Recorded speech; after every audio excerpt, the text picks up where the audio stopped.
6 months of carefully constructed distance shattered the moment I walked into the Grandmont Hotel ballroom. The architectural firm had been clear. My presence was required tonight, not optional. The Hamilton Towers project was my design, my first major contract since the divorce, and the unveiling needed its creator present for photographs and donor questions. I had argued against attending, citing a dozen excuses, but my boss Marcus had been firm. This was career-defining exposure. So here I stood in a charcoal gray dress with strategic ruching that concealed the 5-month swell of my abdomen, my portfolio clutch held defensively across my midsection.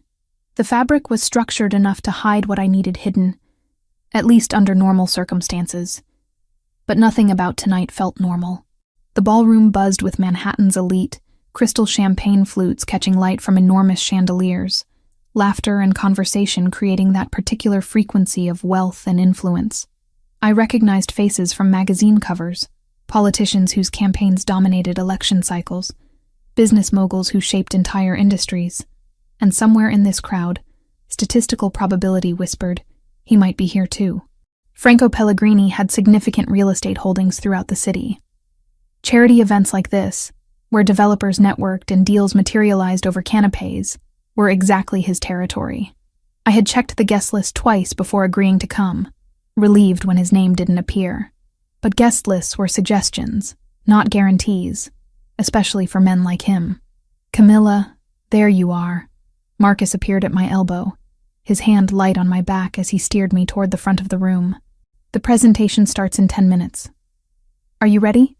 As ready as I'll ever be, I managed, fighting the urge to press my hand protectively over my stomach.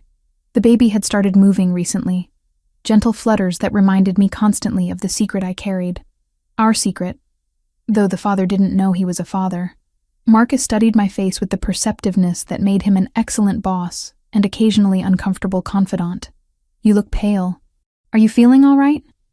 Just nervous, I lied smoothly, a skill I'd perfected over the past 5 months. Big crowd. You'll be brilliant. The Hamilton design is revolutionary, Camilla. Everyone's talking about it. This is your moment. If only he knew that my moment was currently doing somersaults inside me, completely oblivious to the complexity of its existence. The presentation stage sat at the far end of the ballroom, elevated slightly with professional lighting and a large screen for displaying architectural renderings. I took my position in the wings, watching the event coordinator introduce the evening's program. My hands trembled slightly as I smoothed down my dress one final time, checking that nothing revealed what I needed concealed. That was when I saw him. Franco stood near the bar, a tumbler of what I knew would be aged whiskey in his hand, surrounded by 3 men in dark suits who radiated the particular alertness of professional security. He wore black tonight, perfectly tailored. His dark hair swept back from features that still had the power to steal my breath even after 6 months of deliberate separation. At 35, he commanded space in a way that transcended mere physical presence, something about the set of his shoulders, the calculating patience in his dark brown eyes as they surveyed the room. My heart seized in my chest. He wasn't supposed to be here. The guest list had been clear. But of course, men like Franco Pellegrini didn't follow guest lists. They went where they pleased, when they pleased, and the world rearranged itself to accommodate them. Our eyes met across the crowded ballroom, and I watched recognition flare in his expression. For a single suspended moment, everything else fell away. 6 months of silence, of rebuilding my life from the ashes of our destroyed marriage, of learning to exist without him, all of it compressed into the space between his gaze and mine. Then the event coordinator called my name, and I had no choice but to step onto that stage. The lights were brighter than I'd anticipated, hot against my skin as I moved to the microphone. Professional smile in place, I launched into the presentation I'd rehearsed dozens of times, my voice steady despite the terror racing through my veins. The screen behind me displayed my architectural renderings, the revolutionary sustainability features of Hamilton Towers, the way the design would reshape the downtown skyline. I could feel Franco's eyes on me, tracking my every movement. Did he notice something different? Could he see past the carefully chosen dress to the truth I'd been hiding? Halfway through the presentation, someone opened the ballroom doors at the back of the space. A gust of wind swept through, carrying with it the scent of the rainstorm that had been threatening all evening. I glanced toward the disturbance just as the first drops began falling in earnest, visible through the tall windows that lined one wall. As you can see in this rendering, I continued, pulling my attention back to the presentation, the building's water reclamation system will reduce environmental impact by 40% compared to traditional construction. But the doors remained open, and within minutes, water tracked across the marble floors as late arrivals hurried inside, shaking umbrellas and brushing droplets from expensive coats. The temperature in the room dropped perceptibly, and I suppressed a shiver. When I moved to the side of the stage to point out specific features on the screen, my dress shifted with the motion. The damp air had begun to affect the fabric, making it cling in ways it hadn't when I'd checked my appearance in the mirror an hour earlier. I tugged at the material discreetly, trying to maintain the structured silhouette that had been carefully calculated to conceal. But stage lights combined with moisture worked against me in ways I hadn't anticipated. What had looked perfectly professional in my apartment now pulled tight across my midsection, the ruching flattening out, the careful draping failing its primary purpose. I saw the exact moment Franco noticed. He had been standing near the bar, glass arrested halfway to his lips, when his gaze sharpened on my profile.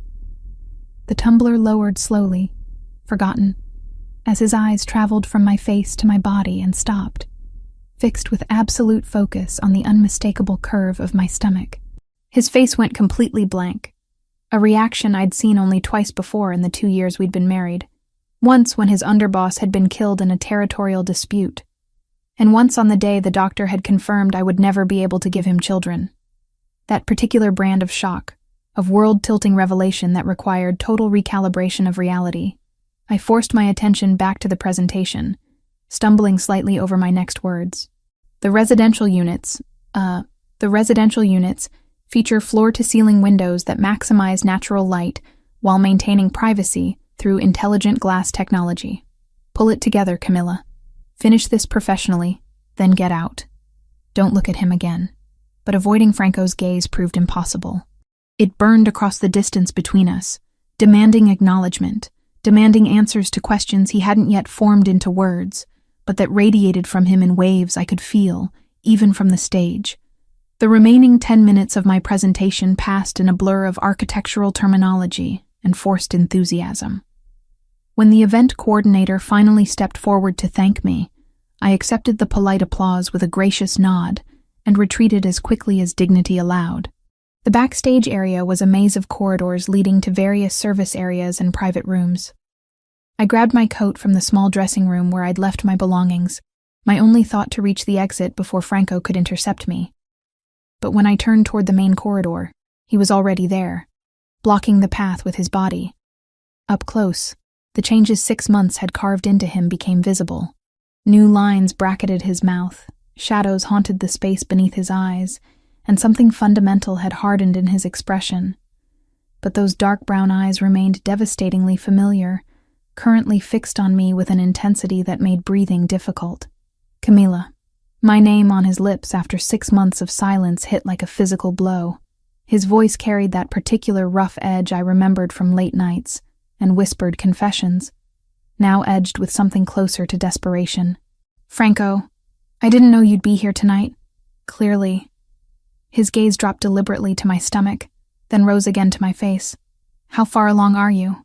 The direct question shouldn't have surprised me. Franco had never been one for social niceties when he wanted information. That's not really your concern. Not my concern, he repeated, the words flat and dangerous. You're pregnant, Camilla. 5 months, maybe 6 based on what I can see. That makes it very much my concern. You lost the right to concern yourself with my life when you signed the divorce papers, I said, hating how my voice wavered slightly. I need to leave.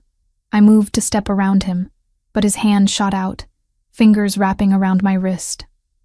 Not painfully, never painfully with me, but firmly enough to stop my momentum. Is it mine? The question hung between us, heavy with implications neither of us was prepared to fully examine. I met his eyes, seeing the war between hope and fear playing out in their depths, and made a decision I would question for weeks to come. No, The single syllable hit him like a bullet. I watched his face cycle through disbelief, hurt, and finally a cold fury that transformed his features into something remote and calculating. You're lying. I'm not. I met someone after the divorce. We didn't plan this, but it happened. The lies tasted bitter on my tongue, but necessary. Franco couldn't know this baby was his. He couldn't know that 2 weeks after signing papers that declared us legally separate, I'd stood in my bathroom staring at a positive pregnancy test, the universe's cruelest joke at our expense. Who? The question came out soft, lethal. Give me a name, Camila. That's none of your business. Everything about you is my business. His grip on my wrist tightened fractionally. You were my wife. You're carrying what you're telling me is another man's child, 6 months after our divorce. So yes, Cara, it's very much my business. The Italian endearment, casual and devastating, nearly broke my resolve. I'd missed that voice calling me Cara, amore, bellissima in moments of tenderness that seemed impossibly distant now. Let me go, Franco. Not until you tell me the truth. His other hand rose to cup my face, thumb tracing my cheekbone with a gentleness that contradicted the steel in his voice. I know every tell you have, every micro-expression when you're lying. Your left eye twitches slightly, right here. His thumb brushed just below my eye. And you're doing it now. Damn him for still knowing me so well. Believing what you want doesn't make it true. Then prove it. Take a paternity test. If this baby isn't mine, I'll walk away and never contact you again. The offer hung in the air between us, a trap I could see but couldn't quite figure out how to avoid. And if I refuse? His expression hardened further, becoming the face of the man who controlled a criminal empire through equal parts strategy and ruthlessness. Then I'll assume you're lying and act accordingly. Is that what you want, Camila? For me to insert myself into your life whether you cooperate or not? Over Franco's shoulder, I could see 2 of his men taking position at either end of the corridor. Not threatening, not yet, but making it clear that leaving wouldn't be as simple as walking past him. This was how it had always been with Franco. Soft words and gentle touches backed by the implicit reminder of the power he wielded. I discovered I was pregnant 2 weeks after we signed the divorce papers, I heard myself saying, the truth spilling out despite my best intentions to keep it contained. The doctor said it was impossible, but apparently medical science isn't infallible. By the time I knew, you'd already made it clear you didn't want a wife who couldn't give you children. So yes, Franco, this baby is yours. But you don't get to claim it just because biology says you contributed genetic material. The confession hit him visibly. His hand dropped from my face, both arms falling to his sides as he processed what I'd revealed. For a long moment, he simply stared at me, working through implications and recalibrations, his brilliant tactical mind sorting through the new information. You were going to keep this from me, he said finally, voice hollow. You were going to raise my child without ever telling me it existed. You divorced me because I couldn't give you an heir, I shot back, anger finally breaking through the careful control I'd maintained. You made it very clear that a wife who couldn't produce children had no place in your life or your family. So forgive me for not immediately running back to tell you the situation had changed. That's not Camila. That wasn't... He stopped, frustration evident in the tension of his jaw. We need to talk about this. Really talk. Not in a corridor backstage at a charity event. There's nothing to talk about. I'm keeping the baby. I don't need your money or your protection or anything else from you. Consider yourself absolved of all responsibility. Like hell I'm absolved. His voice rose slightly, then modulated back to that dangerous softness. That's my child you're carrying. My son or daughter. You think I'm going to just walk away and pretend it doesn't exist? That's exactly what I think you'll do, because you're very good at walking away when things don't meet your expectations. The bitterness in my voice surprised even me. Franco flinched, the words landing exactly as I'd intended. I'm not walking away from this, from you, not again. You don't get to decide that. Watch me. He pulled out his phone, typed something quickly, then pocketed it again. My car is outside. You're getting in it? We're going somewhere we can discuss this privately, and we're going to figure out what happens next. I'm not going anywhere with you, Franco. Those days are over. Your apartment is 12 blocks from here and it's pouring rain. You're pregnant, exhausted from that presentation, and trying to walk home in heels that are clearly killing your feet.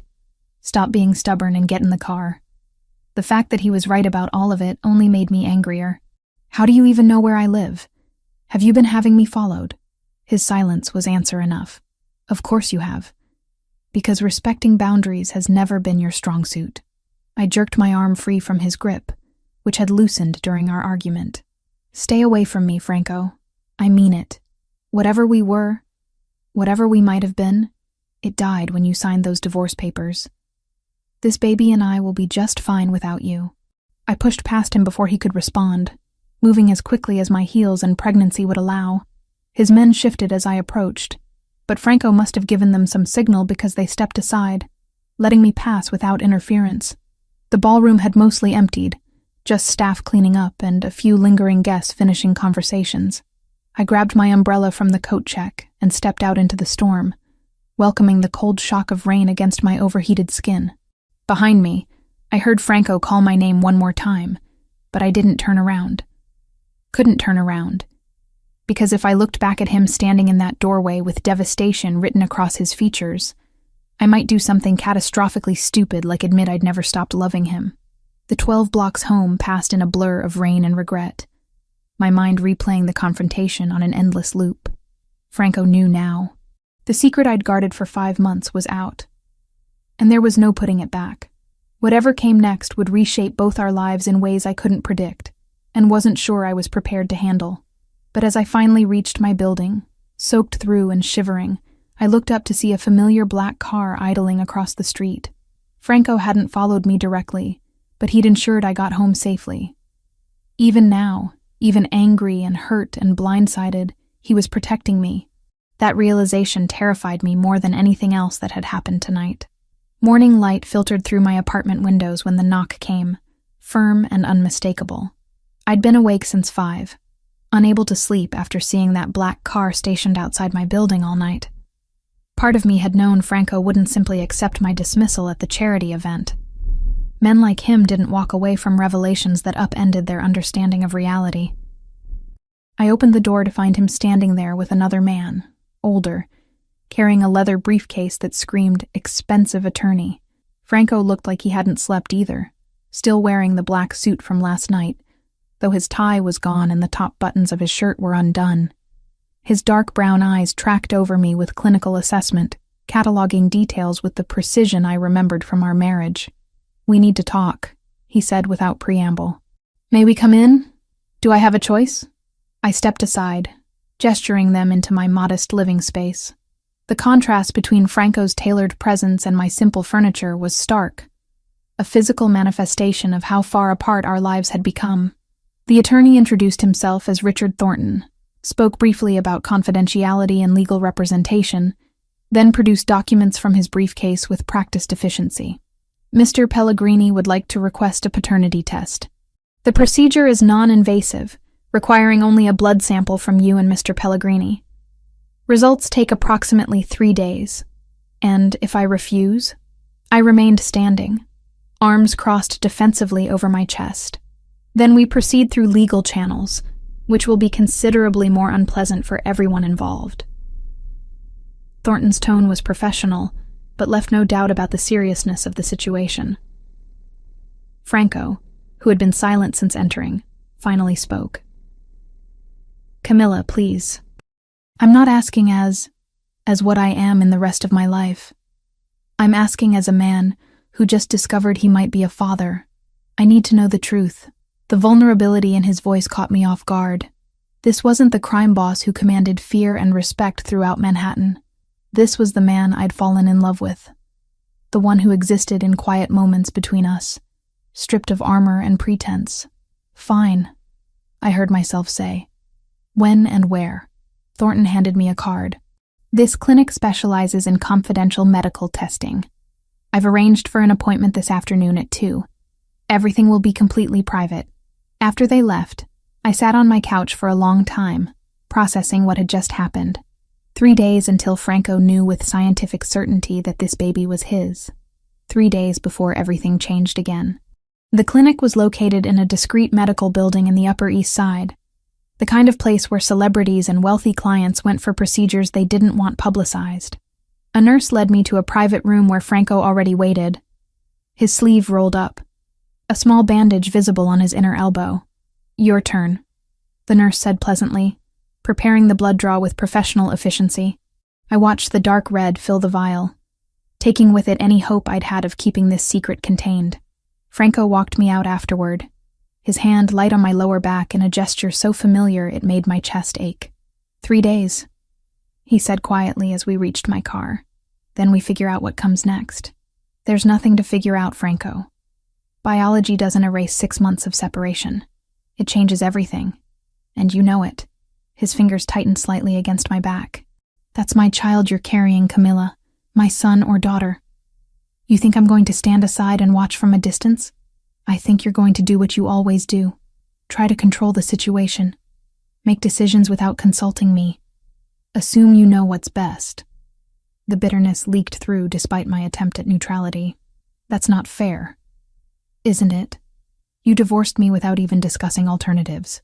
Signed papers that destroyed our marriage because I couldn't meet your family's expectations for an heir. So forgive me for not trusting your sudden interest now that circumstances have changed. He flinched at the accusation, but didn't deny it. I made mistakes, Camilla. I'm not asking you to forget that. But this baby deserves better than parents who can't even have a civil conversation. That night, unable to sleep again, I did what I'd been avoiding for months. I pulled out the box of documents from our marriage, the medical records from the fertility specialist we'd consulted, the test results that had declared me definitively infertile. Looking at them with fresh eyes, no longer clouded by grief and self-blame, I noticed inconsistencies I'd missed before. The dates on some reports didn't align properly. One test showed my hormone levels as critically low, but a test performed just 2 weeks earlier at my regular doctor's office showed completely normal results. I'd been so devastated by the diagnosis, so willing to believe I was broken, that I hadn't questioned the discrepancies.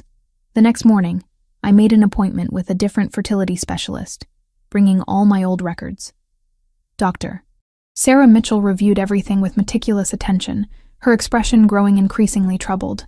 "Ms. Wells, these results don't make sense," she finally said, tapping the file from our original doctor.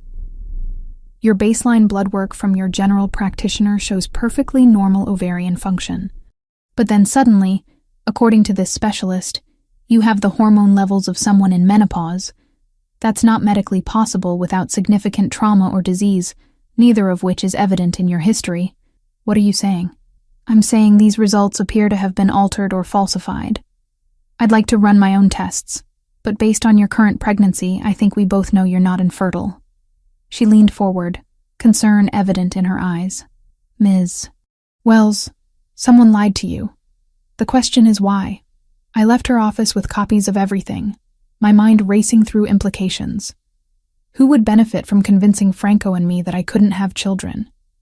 Who had access to alter medical records? And most importantly, was this connected to Franco's world in ways I'd never considered?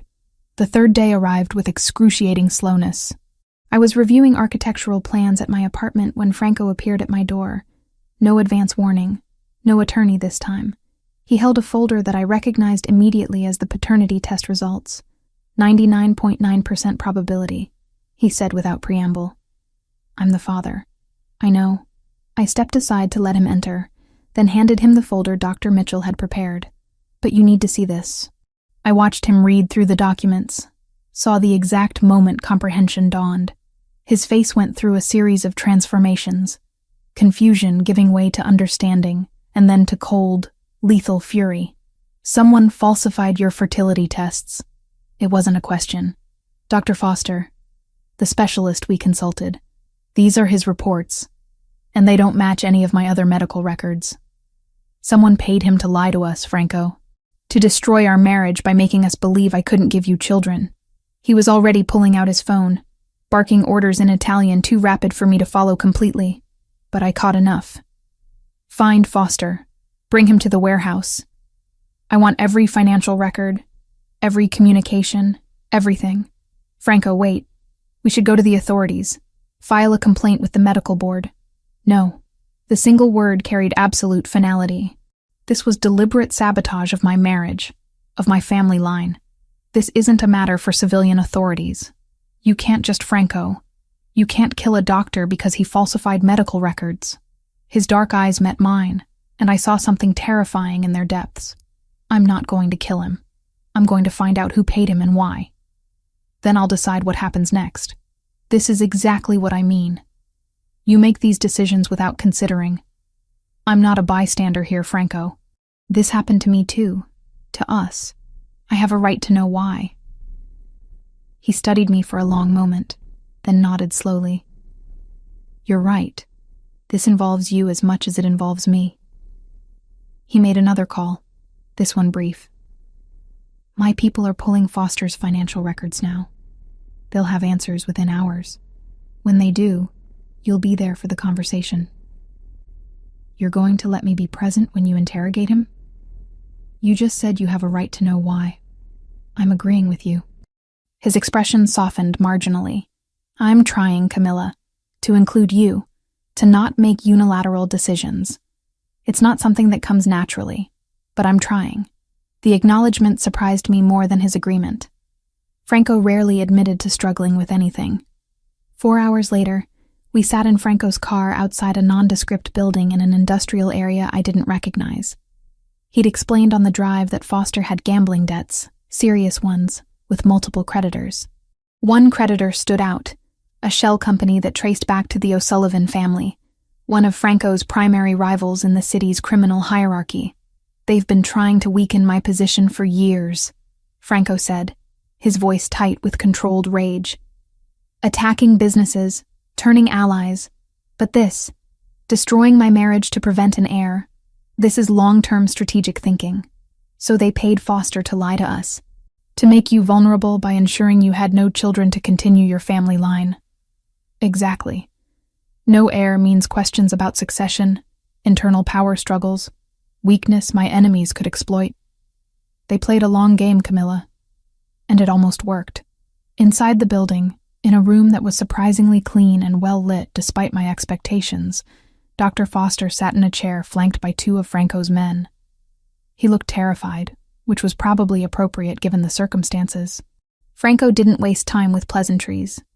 He simply laid out the evidence, the discrepancies in my medical records, the shell company payments, the connection to the O'Sullivan family. Tell me exactly what happened. Who approached you? What they offered? What you did? Leave nothing out. Foster's confession spilled out in a rush. The O'Sullivans had discovered his gambling problem, used it as leverage to force his cooperation. He'd been instructed to falsify my test results, to make the infertility diagnosis seem medically sound and irreversible. In return, his debts would be forgiven and he'd receive $50,000. I'm sorry, Foster said, looking at me with what might have been genuine remorse. I didn't understand the full implications. They said it was just business, that preventing a rival's heir was standard strategy in your husband's world. I never thought about what it would do to you personally. You destroyed my marriage, I said quietly. You made me believe I was broken, defective, unable to give my husband what he needed, and you did it for money. Franco's hand found mine, squeezing gently. It was the first time he'd touched me with tenderness since our confrontation at the charity event, and despite everything, the contact sent warmth through me. You're going to write out a complete confession, Franco told Foster. Every detail, every interaction with the O'Sullivans, every payment you received. Then you're going to disappear. Leave the city, change your name if you're smart, and never practice medicine again. If I ever hear you've returned to New York or contacted the O'Sullivans, what happens next won't be a conversation. After Foster was escorted out to complete his confession, Franco turned to me. They did this to hurt me, but they hurt you worse. I'm going to make sure they understand that was a mistake. What are you going to do? What I should have done years ago. End the O'Sullivan problem permanently. They declared war on my family when they destroyed my marriage. Now they'll learn what that costs. The drive back to my apartment passed in silence, both of us processing what we'd learned. When Franco walked me to my door, he paused, his hand still holding mine. I know I don't have the right to ask this, but I'm asking anyway. Let me protect you. The O'Sullivans know about the baby now, and they'll see it as a threat to whatever endgame they've been planning. You're not safe on your own. I've been managing just fine for 6 months. You've been followed for the past 2 days by men who don't work for me. I had them identified. They're O'Sullivan soldiers, and they're watching you because they think your pregnancy is leverage they can use against me. The revelation sent ice through my veins. You're sure? Completely. Camilla, I need you somewhere I can keep you safe. Both of you. His free hand moved to rest gently against my stomach, the first time he'd touched the physical evidence of our child. Please, let me do this one thing right. Looking into his eyes, seeing genuine fear beneath the controlled exterior, I made a decision that would change everything yet again. Okay, but we establish boundaries, Franco. I'm not moving back into your life as if the past 6 months didn't happen.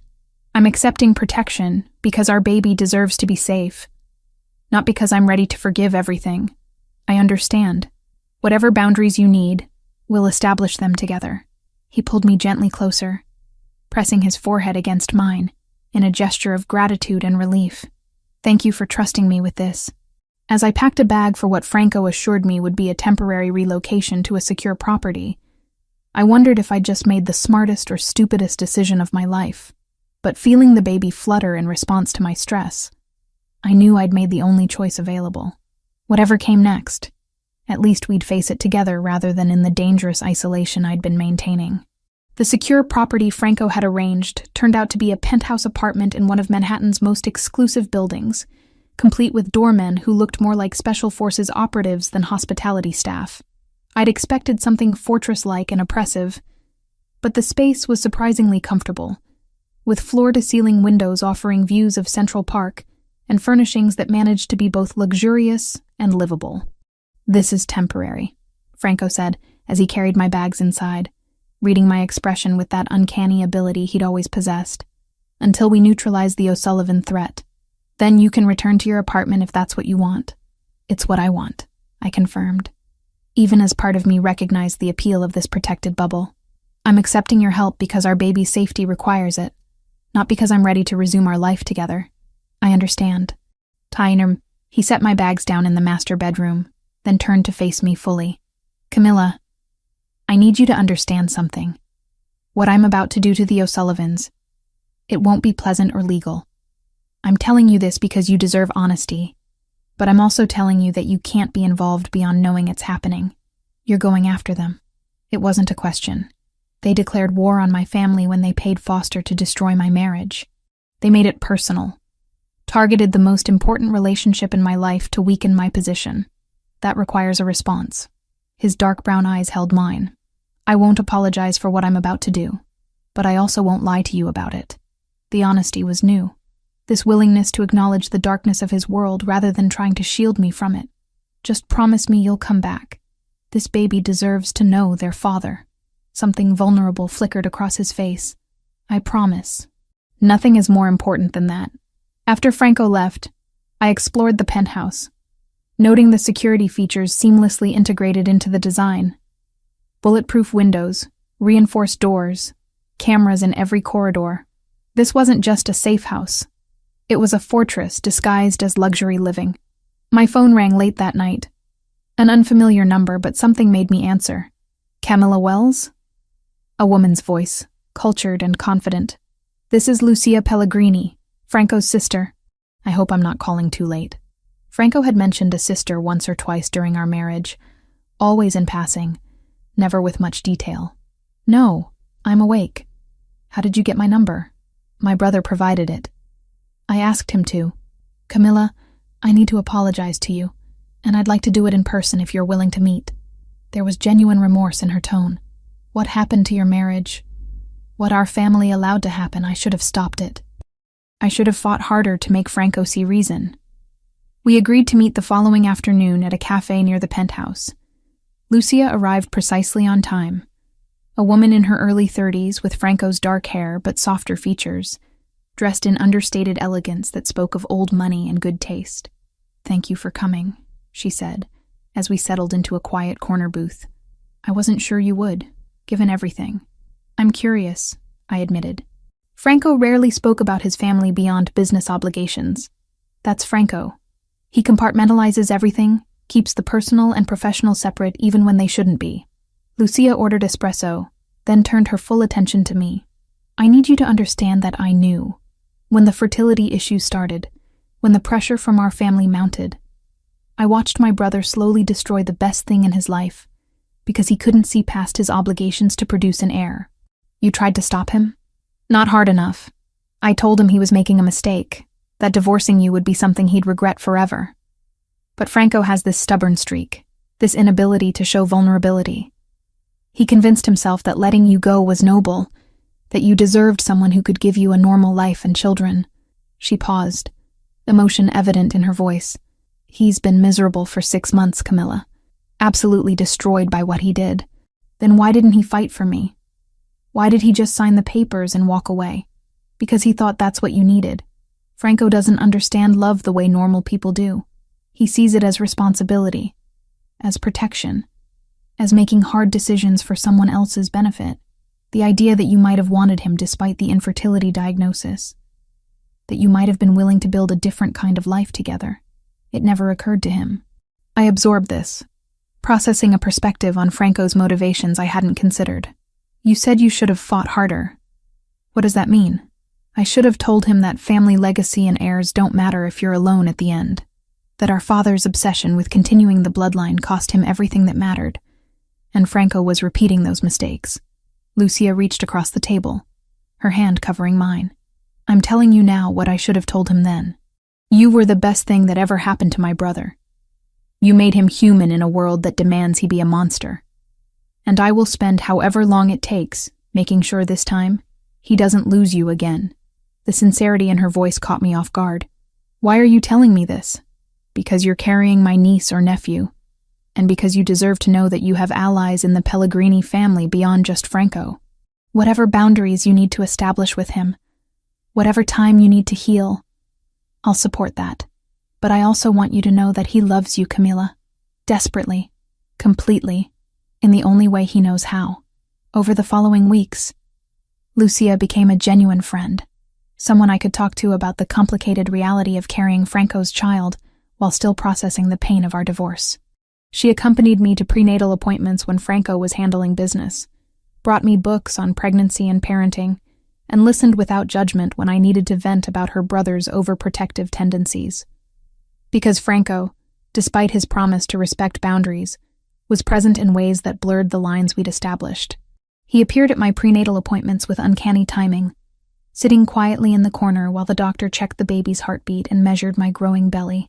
He never intruded, never made demands, but his presence was a constant reminder of what we'd been and what we might become again. The baby's measuring perfectly, Dr. Mitchell announced at my 20-week appointment, the ultrasound screen showing a tiny profile and moving limbs. Would you like to know the sex? I glanced at Franco, who had risen from his chair to stand beside me, his eyes fixed on the screen with an expression of wonder I'd never seen before. What do you think? Your choice, he said quietly. Whatever you want to know or not know, I'm fine with. Let's find out. I turned back to the doctor. We'd like to know. It's a girl. Dr. Mitchell smiled as she pointed to specific markers on the screen. A healthy, active little girl. Franco's hand found mine, squeezing gently, and when I looked up at him, there were tears in his dark eyes. A daughter, he whispered. We're having a daughter. The vulnerability in his voice, the pure joy mixed with fear, made my own eyes well up. For this moment, the past 6 months fell away, and we were just two people marveling at the life we'd created together. After the appointment, Franco walked me back to the penthouse, his hand on my lower back in that protective gesture I'd never quite managed to hate. Thank you, he said as we reached my door, for letting me be there for that. She's your daughter too. You have a right to these moments. I know, but you didn't have to allow it. You could have kept me at a distance, only informed me of medical necessities. The fact that you're including me means everything, Camilla. I studied his face, noting the changes 6 months had carved into his features. He looked older, wearier, but also somehow more present than he'd been during our marriage. Lucia said you've been miserable since the divorce. My sister talks too much, but there was no heat in the words. Though she's not wrong. Walking away from you was the hardest thing I've ever done, and I've done some very hard things in my life. Then why did you do it? Because I believed you deserved better than a broken marriage with a man who couldn't give you what you needed. Children, specifically. The ability to build a normal family without the complications my world brings. He leaned against the doorframe, exhaustion evident in his posture. I was wrong, obviously, but at the time, it seemed like the noble choice. It wasn't noble, Franco. It was cowardly. You made a unilateral decision about our marriage without consulting me, without considering that I might have wanted to fight for us despite the obstacles. I know that now. He met my eyes. No defensiveness, just acknowledgement. I'm trying to be different this time. To include you, to respect your choices, to not assume I know what's best. It doesn't come naturally, but I'm trying. The admission, combined with the evidence of his changed behavior over the past weeks, softened something in my chest that I'd been keeping deliberately hardened. I know you are, and I appreciate it, even when I'm too stubborn to say so. A week later, Franco arrived at the penthouse earlier than usual, his expression grim, in a way that immediately put me on alert. We need to talk about security measures. The situation with the O'Sullivans has escalated. How so? He pulled out his phone, showing me surveillance photos of men watching the building where my old apartment was located. They've increased presence around your former residence. They don't know you've relocated yet, but they're clearly planning something. What kind of something? The kind where they take you to use as leverage against me. Force me to cede territory or make concessions in exchange for your safe return. His jaw tightened. It's a strategy that's worked against other families. They're betting I won't risk your life or the baby's. So what do?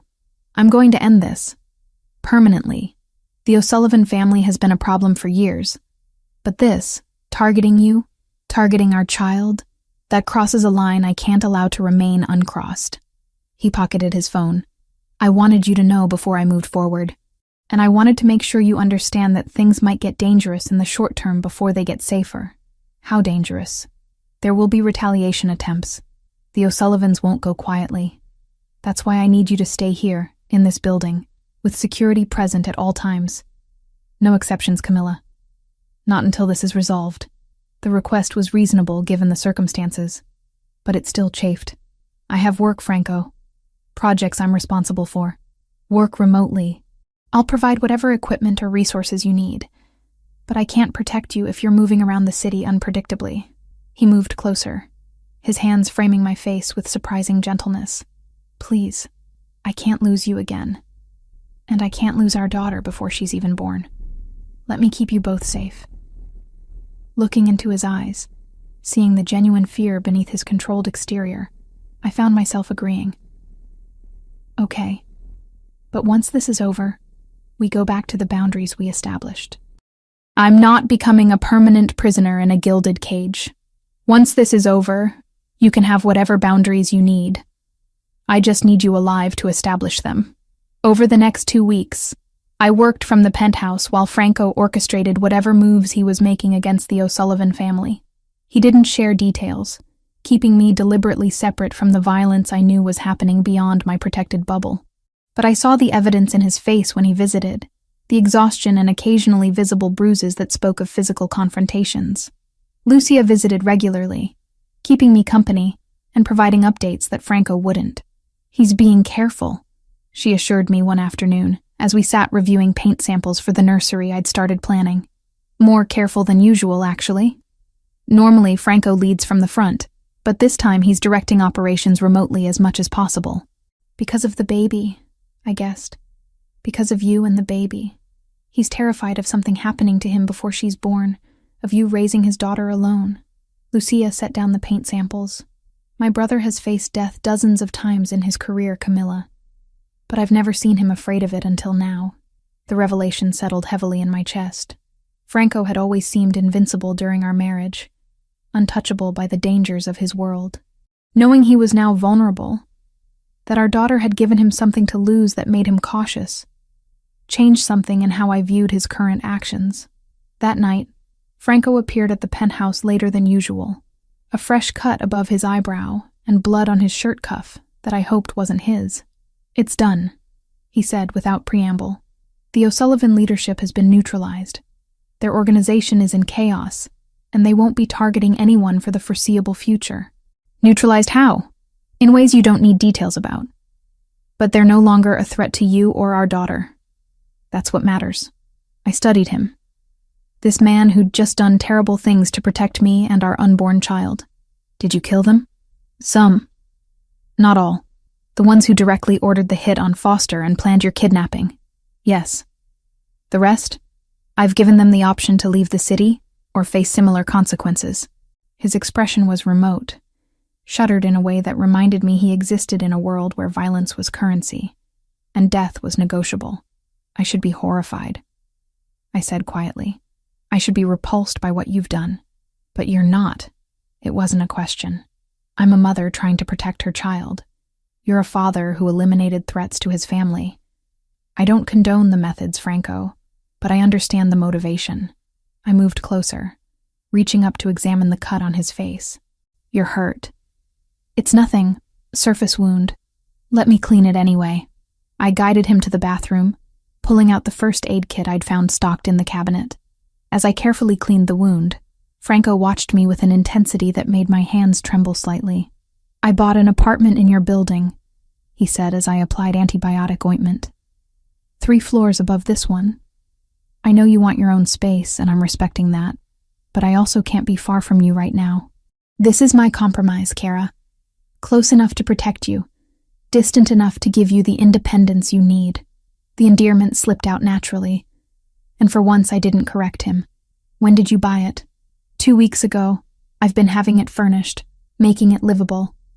I'll show it to you if you want, once you're cleared to move back to your apartment." "So, I can go home now? The threat is really over?" "The immediate threat, yes. But there will always be other threats, Camilla. That's the reality of my world. And by extension, yours now that you're carrying my child." His hand came up to cover mine where it rested against his face. "I need you to understand what you're accepting. If you allow me to be part of this baby's life, the danger doesn't end. It just becomes manageable. I'm not sure I have a choice. You're her father, Franco. I can't change that even if I wanted to. You do have a choice. You could disappear, change your name, raise her somewhere I'd never find you. I'd let you go if that's what you truly wanted. If you believed she'd be safer without me in her life, I wouldn't fight you."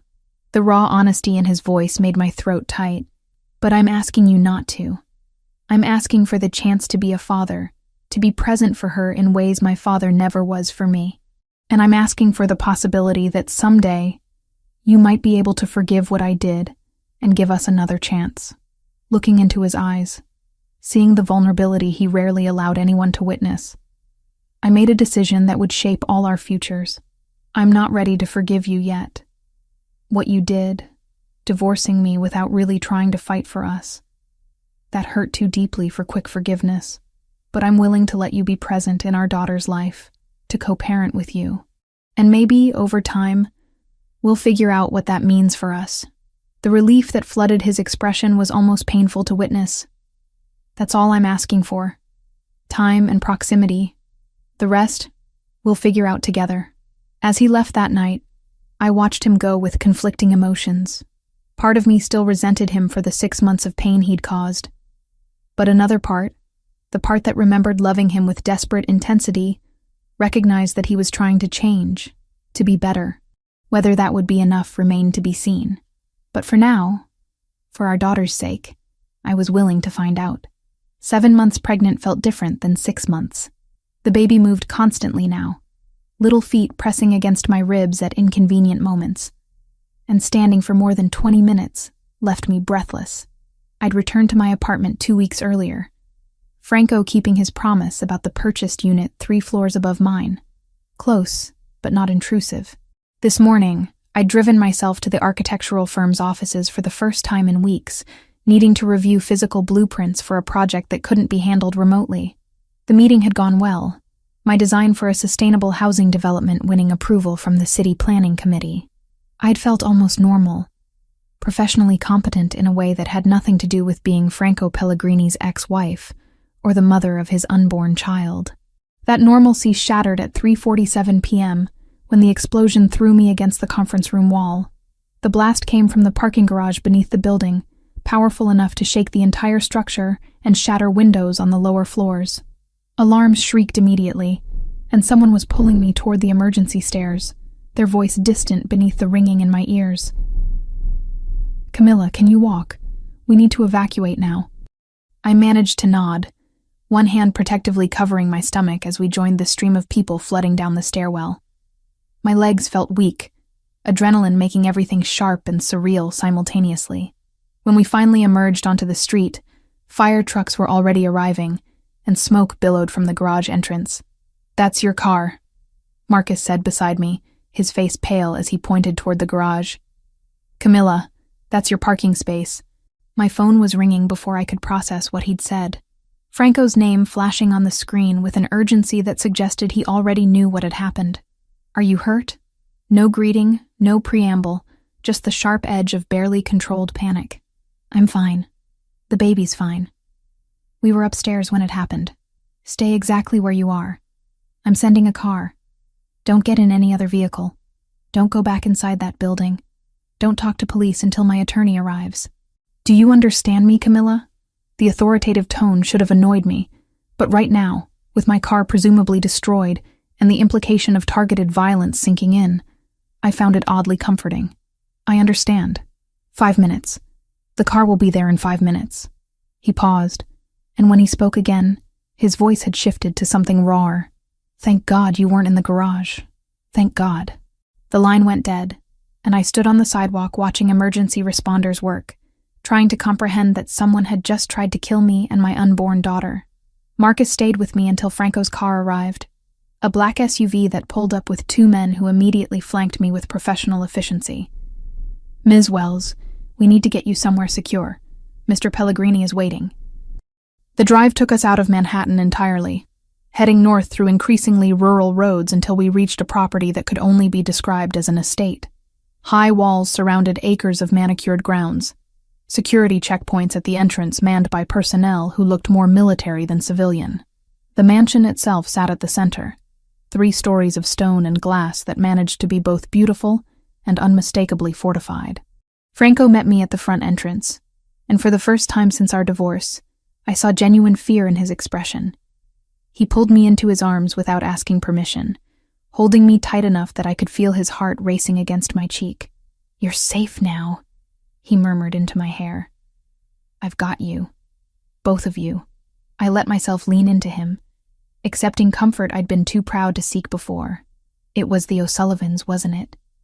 You said they were neutralized. Their leadership was. But organizations don't die just because you remove the head.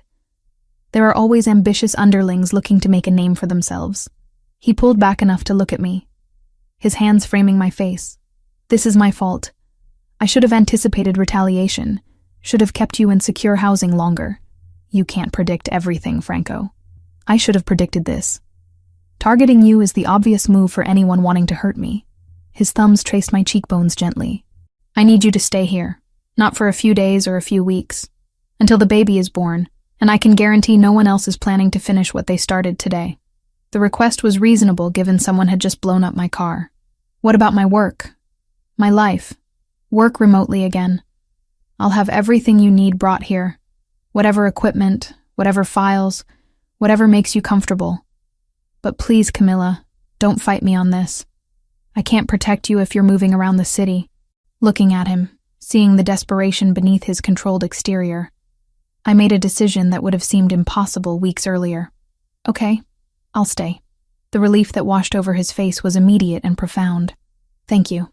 I promise, once she's born and things are stable, you can have whatever independence you need. But right now, keeping you both alive is my only priority." Over the following days, I discovered sides of Franco I'd never seen during our marriage. He'd taken time away from his business operations to be present at the estate, and rather than the distant, preoccupied man I remembered, he was attentive in ways that surprised me. He cooked breakfast every morning, traditional Italian dishes his mother had taught him years ago, serving me at the large kitchen table with casual domesticity that felt surreal. "You need to eat more," he'd say, placing another serving of frittata on my plate. The baby is growing. You're too thin. I'm 7 months pregnant, Franco. I'm not thin. You're beautiful. And you need more protein. He'd sit across from me, watching to ensure I actually ate, occasionally reaching over to squeeze my hand as if confirming I was really there. The nursery he'd prepared occupied a suite of rooms on the second floor, connected to the master bedroom by a door that could remain open or closed as needed. I'd expected typical wealthy excess, but instead found thoughtful practicality. A rocking chair positioned near windows with views of the gardens, blackout curtains for daytime naps, a changing table stocked with supplies organized with military precision. "When did you do all this?" I asked, running my hand over the crib rail he'd clearly assembled himself, based on the instruction manual still sitting on the dresser. "Over the past few weeks. Lucia helped with the decorating choices, but I wanted to build the furniture myself." He stood in the doorway, watching me explore. "I read that babies respond to consistency, familiar surroundings. I wanted her to have a space that felt permanent, even if the situation is temporary." "You've been reading parenting books?" He actually looked embarrassed. A rare expression on Franco Pellegrini. 3 of them. The one about the first year was particularly enlightening. Apparently, I have a lot to learn. The vulnerability in his admission made my chest ache. This was the man I'd fallen in love with. The one who existed beneath layers of control and danger. We both have a lot to learn. Neither of us has done this before. No, but we'll figure it out together. He moved closer, his hand coming to rest on my swollen belly. "She's moving. She does that constantly now. Usually when I'm trying to sleep." I covered his hand with mine, feeling our daughter kick against our joined palms. "She's active like her father, or stubborn like her mother." His dark brown eyes met mine, warm with affection I hadn't seen in months. "Camila, I need to say something, and I need you to really hear it. What happened to our marriage, the divorce, all of it was my failure, not yours. I was so focused on family expectations and producing an heir that I lost sight of what actually mattered. You, us, the life we could have built together regardless of children. Franco, let me finish. Please." He took a breath, visibly gathering courage. "When the doctor said you were infertile, I convinced myself that letting you go was noble, that you deserved someone who could give you everything, including the family I thought you wanted. But the truth is, I was protecting myself. I couldn't face the disappointment I saw in my family's eyes, couldn't handle the pressure of being the one who failed to continue the bloodline. So I took the coward's way out and blamed biology rather than fighting for what we had." The honesty in his confession took my breath away. "You're right. It was cowardly, but I also never told you that I would have stayed anyway, that having children wasn't worth losing you over. Would you have really stayed, knowing what my family expected, knowing the pressure wouldn't end?" "Yes." The answer came without hesitation. "I loved you, Franco, enough to weather whatever storms came our way, but you never gave me the choice. I know. And I've regretted it every day since I signed those papers." His other hand came up to cup my face. "I'm not asking for forgiveness I haven't earned, but I'm asking for the chance to do better this time, to put you and our daughter first, before family expectations or business obligations or anything else." Before I could respond, a sharp pain lanced through my abdomen, stealing my breath. I gasped, doubling over slightly as my free hand clutched at my stomach. "Camila, what's wrong?" Franco's voice sharpened immediately into command mode. "I don't know. It hurts. Something's not right." Even as I spoke, another contraction hit, harder than the first, and I felt wetness between my legs. "Franco, I think my water just broke, but it's too early. She's not due for 2 more months." His face went pale, but his actions were decisive. Within seconds, he had me in his arms, carrying me toward the garage. "Call Dr. Mitchell." He barked at someone I couldn't see. "Tell her we're coming in. Premature labor, 7 months. Have her meet us at the hospital." The drive was a blur of pain and fear. Contractions came with increasing frequency, each one making me certain something terrible was happening to my baby. Franco drove with one hand on the wheel and the other gripping mine, murmuring reassurances in Italian that I barely processed. "Stay with me, Cara. We're almost there." She's going to be fine. You're both going to be fine. The hospital Franco took me to was private, exclusive, the kind of place where patient privacy was guaranteed and questions weren't asked. Dr. Mitchell met us at a private entrance, already scrubbed and prepared. "Let's get her to a room and assess what's happening," she said calmly, but I could see concern in her eyes. "Mr. Pellegrini, you can come with us." The examination revealed what I'd feared. I was in active preterm labor, contractions becoming regular, and my cervix already beginning to dilate. Dr. Mitchell ordered medications to try stopping the labor. Monitors strapped to my belly tracking the baby's heartbeat. "She's in distress," Dr. Mitchell said quietly, watching the monitors. "Heart rate is elevated. We're going to do everything we can to stop this labor, but you need to prepare for the possibility of delivery. At 7 months, babies can survive with NICU care, but there are risks." Franco stood beside my bed, his hand gripping mine with enough force to be almost painful. "What kind of risks?" "Respiratory issues primarily, underdeveloped lungs. Possible long-term complications depending on how early she's born. We'll do everything medically possible to keep her inside until she's more developed, but ultimately it may not be our choice." Dr. Mitchell's expression was sympathetic. "I'm going to start her on tocolytics and steroids. The tocolytics will hopefully stop contractions. The steroids will help develop the baby's lungs faster in case she does come early." The next 6 hours were the longest of my life. Contractions that had been regular slowly began spacing out as the medications took effect, but the baby's heart rate remained concerning. Franco never left my side, not even when nurses suggested he might want to step out while they worked. "I'm not leaving," he said flatly, his eyes never leaving my face. "Whatever happens, I'm here." Around midnight, after countless monitoring checks and medication adjustments, Dr. Mitchell finally smiled. "The contractions have stopped. Her heart rate is stabilizing. I think we've managed to halt the labor, at least temporarily." The relief was overwhelming. I started crying, exhausted tears of gratitude and leftover fear, and Franco leaned down to press his forehead against mine. "You're okay," he whispered, his voice thick with emotion. "She's okay. Thank God. You're both okay." "I was so scared," I admitted, my hands clutching at his shirt. "I thought we were going to lose her." "Never. I won't let that happen. I can't lose either of you, Camilla. Not when I just got you back." His lips brushed against my temple, then my cheek, gentle kisses of relief and something deeper. "I love you. I never stopped loving you. Not for a single day since we separated. And I'm done pretending that anything matters more than you and our daughter." Looking up at him, seeing tears tracking down his face for the first time in our entire relationship, I finally let go of the anger I'd been holding. "I love you too. Despite everything, despite the pain and the separation, I never stopped. When he kissed me, it was nothing like the passionate encounters from our marriage. This was tender, careful, loaded with 6 months of longing and the terrifying knowledge of how close we'd come to losing everything. His hand cradled my face like I was something precious and fragile, and I kissed him back with all the emotions I'd been suppressing. "We're going to do this right," he said when we finally pulled apart. "No more running. No more making decisions alone. We're going to be a family, the 3 of us. And nothing is going to take that away. Promise me something," I said, my hand covering his where it rested on my stomach. "Promise you'll be present. Really present. Not just physically here, but emotionally available.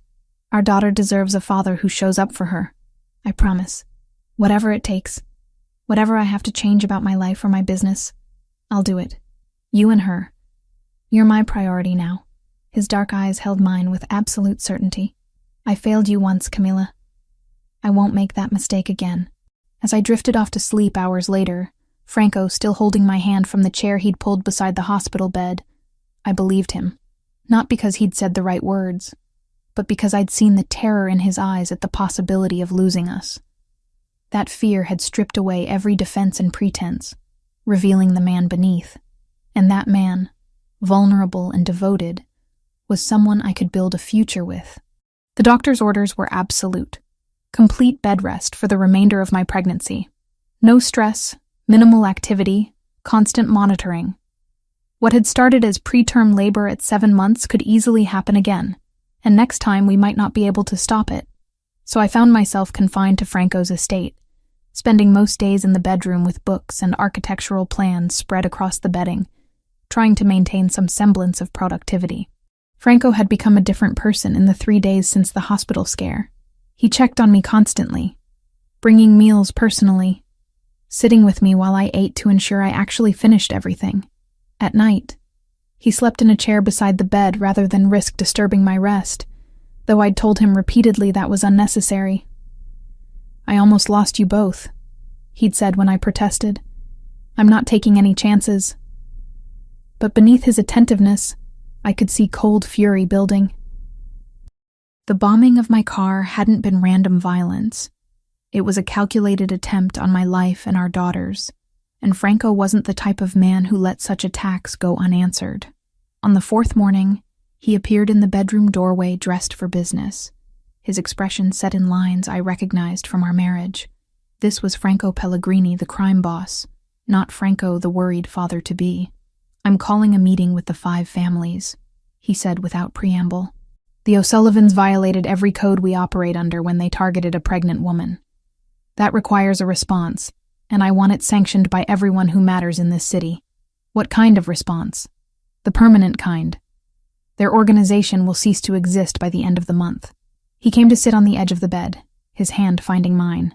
"I know you don't approve of violence, Camilla, but this is my world, and in my world, what they did demands consequences." I squeezed his hand, understanding even if I didn't fully condone it. "Just be careful. Our daughter needs her father. She'll have him. I promise you that." After Franco left for his meeting, Lucia arrived to keep me company, bringing pregnancy magazines and a determination to distract me from worrying. We'd grown genuinely close over the past weeks, and I'd come to value her friendship as much as her insights into Franco's complicated psyche. "He's going to war," I told her as she settled into the chair Franco had vacated. "Full scorched earth against the O'Sullivans. Good. They tried to kill you and my niece. They deserve whatever Franco does to them." Lucia's expression was fierce, reminding me she was a Pellegrini too, raised in the same ruthless world as her brother. But knowing Franco, he won't just attack directly. He'll be strategic about it, hit them where it causes maximum damage with minimum risk to our people. Over the next week, I learned Lucia was right. Franco didn't launch open warfare. Instead, he began systematically dismantling the O'Sullivan empire through channels that seemed almost legitimate. Business deals fell through. Shipments were mysteriously delayed or seized by customs. Key allies suddenly withdrew support. It was surgical and devastating, watching from the sidelines as an entire criminal organization slowly collapsed. But something felt wrong. Despite being confined to the estate with round-the-clock security, I couldn't shake the feeling of being watched, not by Franco's men, but by someone else. Someone whose presence felt invasive rather than protective. The new maid, Sophia, had started working at the estate just days before the hospital incident. She was efficient, quiet, always seeming to be in whatever room I occupied. When Lucia visited, Sophia found reasons to linger, dusting surfaces that didn't need dusting, straightening items that were already straight. "I think we have a problem," I told Lucia one afternoon, when Sophia had left to prepare tea. "The new maid. She's watching me too closely, asking too many questions about my schedule and Franco's movements." Lucia's eyes sharpened immediately. "You think she's a plant?" "I think she's gathering information for someone. The question is what we do about it.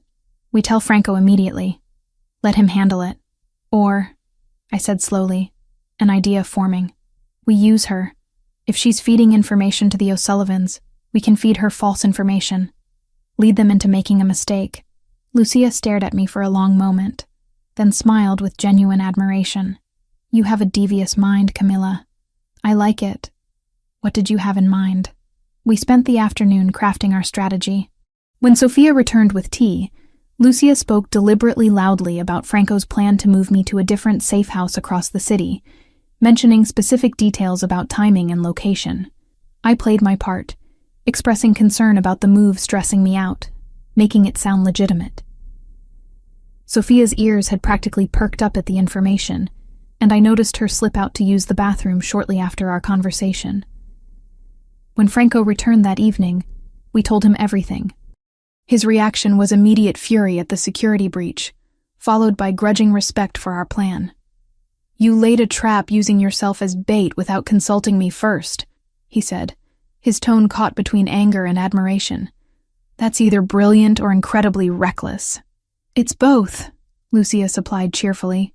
"But it worked. Look." She showed him surveillance footage from the house security system.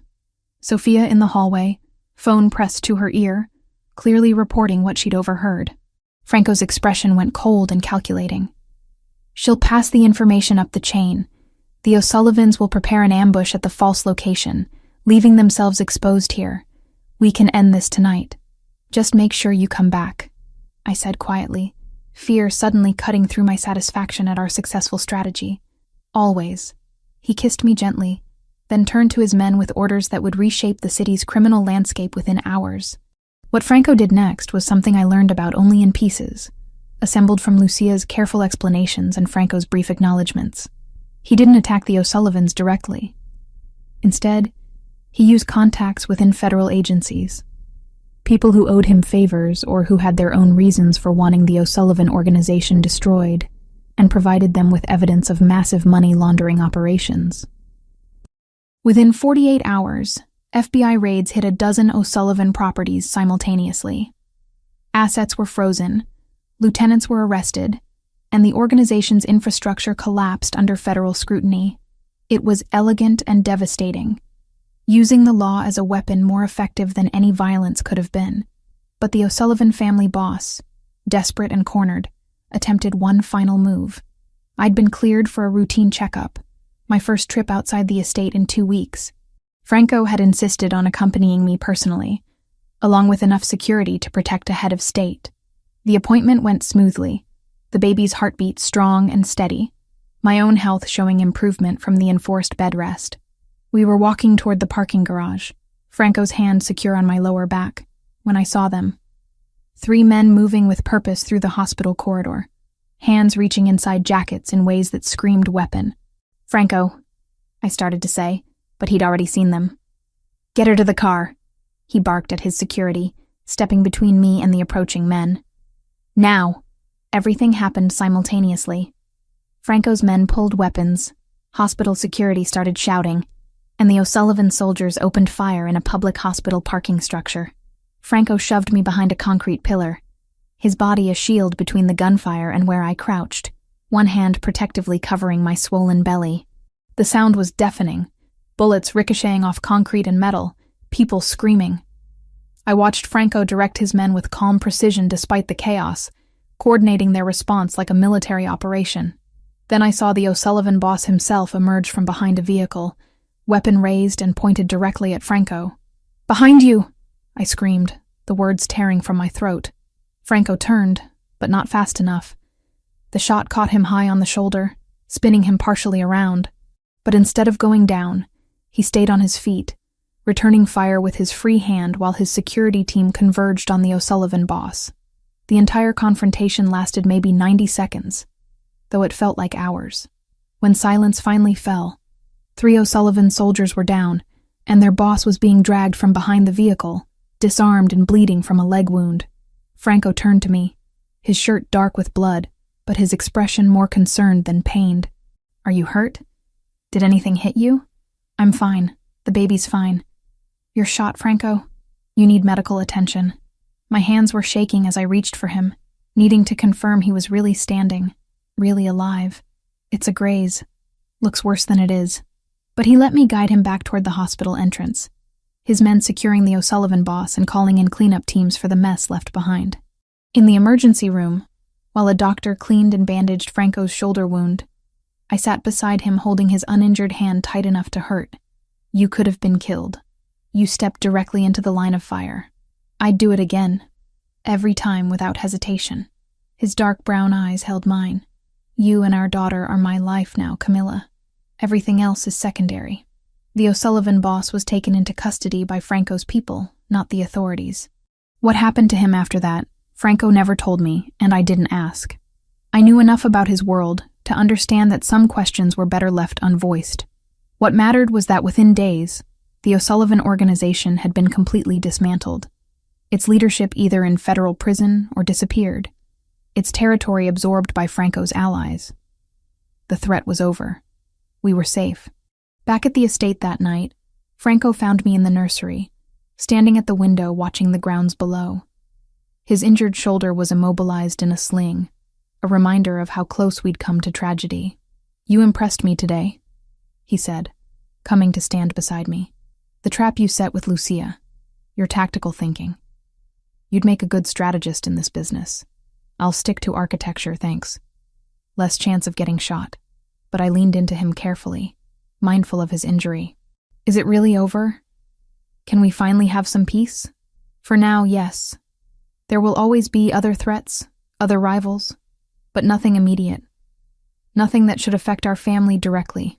His free hand came to rest on my belly. "She's been quiet today, probably traumatized by all the excitement." "I know I am." I covered his hand with mine. "Thank you for protecting us. For stepping between us and those guns without hesitation. There was no choice to make. You're everything, Camilla. You and her. The rest of it. The business, the territory, the power. None of it matters if I lose you." He pressed a kiss to my temple. "I meant what I said at the hospital. You're my priority now. Both of you. Whatever that means for how I run my organization, I'll figure it out."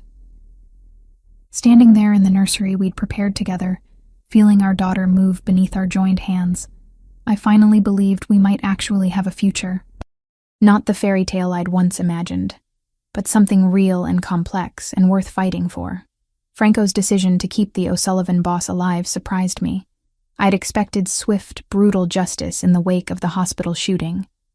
Instead, he arranged for the man to be held at a property I'd never seen before. Isolated enough that screams wouldn't carry, but civilized enough to allow for conversation rather than just torture. "I want you there for the interrogation," Franco said 2 days after his shoulder wound had been cleared by doctors. "You deserve to look him in the eyes and understand why he tried to destroy our family. Are you sure that's wise? I'm 8 months pregnant, Franco. Stress isn't good for the baby." "I know, but you were right before when you said you deserved answers about what happened to our marriage. This man orchestrated all of it. You should hear directly from him why." His hand found mine, squeezing gently. "Lucia will come too. You won't be alone in this." The property turned out to be a renovated warehouse on the outskirts of the city, the kind of place that looked abandoned from the outside, but concealed sophisticated security within. Lucia met us at the entrance, her expression grim but determined. "Are you ready for this?" she asked me quietly, as Franco conferred with his security team. "What you're about to hear, it's going to change how you see everything that happened. I need to understand, not just for me, but for our daughter. She deserves parents who aren't carrying secrets that could explode later." Inside, the O'Sullivan boss sat in a surprisingly comfortable chair, restrained but not brutalized. He looked older than I'd expected, maybe 60, with gray hair and the kind of weathered face that spoke of decades in a violent profession. When Franco, Lucia, and I entered, his eyes tracked to me immediately, lingering on my pregnant belly with an expression I couldn't quite read. "So this is her," he said, his voice carrying a thick Boston accent. "The woman who became the center of everything. You have no idea what you cost me, Mrs. Pellegrini. It's Ms. Wells now. We're divorced." I moved to stand beside Franco, feeling his presence as both support and shield. "And you're the one who cost me my marriage by paying Dr. Foster to lie about my fertility. So let's not pretend you're the victim here." Something flickered in his expression. Respect, maybe, or just acknowledgement. "Fair point. You've got more spine than I gave you credit for." Franco's voice cut through the exchange, cold and precise. "Tell her why. Tell her why you targeted my marriage specifically, why destroying my ability to have an heir mattered so much to your organization." The O'Sullivan boss was quiet for a long moment, seeming to gather his thoughts or perhaps his courage. When he finally spoke, his words carried the weight of old grief. "Because your first wife was my sister, and you got her killed." The statement hung in the air like smoke. I felt Franco go completely still beside me, his hand tightening on mine with enough force to be almost painful. "That's not possible," Franco said, His voice strained. Your sister? But the records said... The records were altered to hide the family connection. Elena O'Sullivan became Elena Vitale when she married you in that arranged union between our families. She kept her maiden name buried to avoid complications, to make the alliance seem cleaner than it was. The old man's eyes were hard, glittering with unshed tears. She was 23 years old when your enemies killed her. 23. And she died because you couldn't protect her from the Carlucci family's retaliation. I processed this information, fitting it into the puzzle of Franco's past that I'd only ever understood in pieces. He'd mentioned a previous wife exactly once during our marriage, a brief acknowledgement that he'd been married before, that she'd died in an accident. He'd never elaborated, and I'd been too young and too in love to press for details that clearly caused him pain. The Carluccis targeted her because of a territory dispute I had with their organization, Franco said, his voice hollow. I thought it was random violence, wrong place and wrong time. Are you telling me they specifically killed her to hurt me? They killed her to hurt both of us, to send a message about what happens when families challenge their control. The O'Sullivan boss leaned forward as much as his restraints allowed. I wanted to go to war immediately, to burn the Carlucci empire to the ground. But you negotiated a peace treaty. You made a deal with the men who murdered my sister rather than avenging her. I was trying to prevent more bloodshed. Elena wouldn't have wanted a war. Elena was already dead. What she wanted stopped mattering the moment those bullets hit her. The bitterness in his voice was corrosive. So I decided if you wouldn't avenge her, I'd make sure you suffered for failing to protect her. I'd take from you what you'd taken from me. Family. Legacy. The chance to see your bloodline continue. The pieces fell into place with sickening clarity. So you paid Dr. Foster to falsify my fertility tests. Made Franco believe he couldn't have children with me, knowing it would destroy our marriage. Exactly. I wanted him to watch his life fall apart piece by piece, to feel the helplessness I felt when Elena died, to know that his failure to protect her had consequences that would echo through generations. He looked at Franco with something between hatred and satisfaction. And it worked. You divorced her. You gave up the best thing in your life because you believed you couldn't have an heir. That's justice, Pellegrini. Franco's face had gone pale, his jaw tight with suppressed emotion. I squeezed his hand, offering what comfort I could while processing my own complicated feelings about this revelation. You're wrong about one thing, I said quietly. Elena's death wasn't Franco's fault. He was young, probably still learning how to navigate your world. The Carluccis made the choice to kill her. You made the choice to seek revenge through destroying another innocent woman's life. Those are your failures, not his. You defend him even after what he did to you? Even after he divorced you rather than fighting for your marriage? I defend the truth. Franco made mistakes, serious ones. But he didn't kill your sister, and he didn't deserve to have his life systematically dismantled for a tragedy he didn't cause. I moved closer, looking the old man directly in the eyes. You let your grief turn you into exactly the kind of monster Elena probably would have hated. That's your real failure. The O'Sullivan boss looked away, something in his expression crumbling. For the first time since we'd entered, he looked less like a dangerous crime lord and more like a broken old man who'd wasted years on vengeance that brought no peace. What happens to me now? He asked Franco, resignation evident in his tone. You're going to federal authorities. I have enough evidence of your organization's crimes to ensure you spend the rest of your life in prison. Your family's empire is already being absorbed by my allies. Everything you built is gone. Franco's voice was flat, matter of fact. You wanted to destroy my legacy. Instead, you destroyed your own. After we left the warehouse, Franco was silent for the entire drive back to the estate. Lucia sat in the front passenger seat, occasionally glancing back at us with concern, but she didn't try to force conversation. She understood her brother needed space to process what we'd learned. Back at the estate, Franco disappeared into his study for hours. I wanted to go to him, to offer comfort. But Lucia stopped me with a gentle hand on my arm. Let him work through this alone first, she said softly, finding out that Elena was an O'Sullivan, that her death was targeted rather than random. That changes everything he's believed for years. He needs time.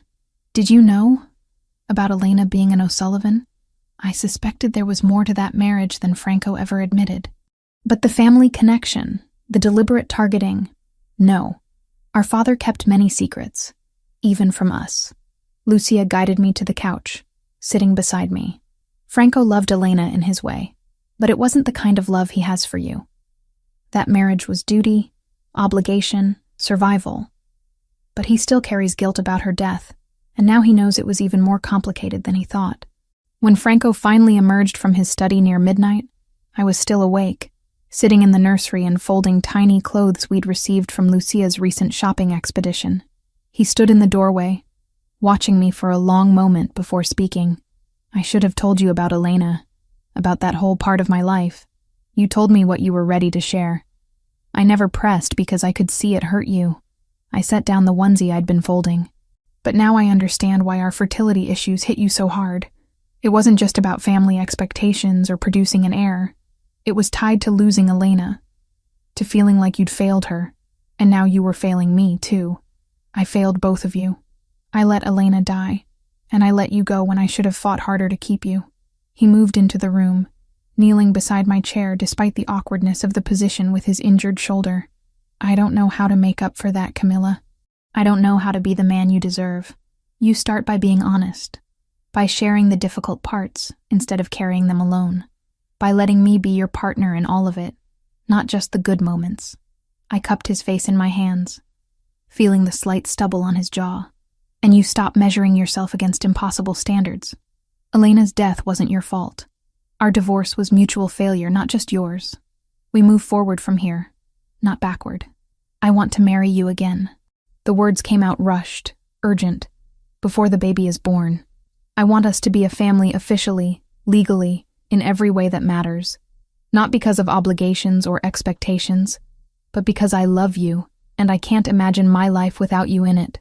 Looking into his dark brown eyes, seeing the vulnerability he so rarely showed, I made my decision. Yes, but on my terms this time. Small ceremony, just family and close friends.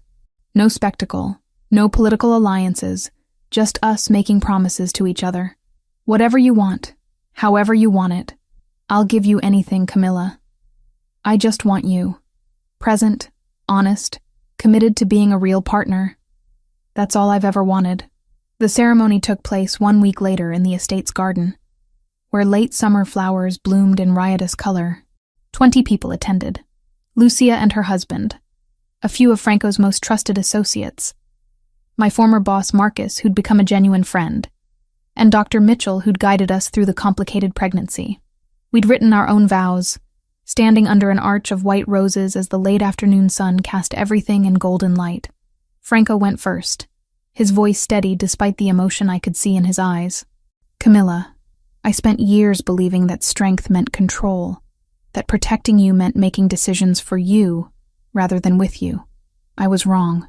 Real strength is vulnerability, is trusting you enough to share my fears and failures. I promise to be your partner, not your protector, to include you in decisions, to respect your autonomy, to love you as an equal rather than someone I need to shield. You and our daughter are my future, and I will spend every day earning the gift of your presence in my life. My own vows came through tears I didn't bother hiding. Franco, you've seen me at my worst and loved me anyway.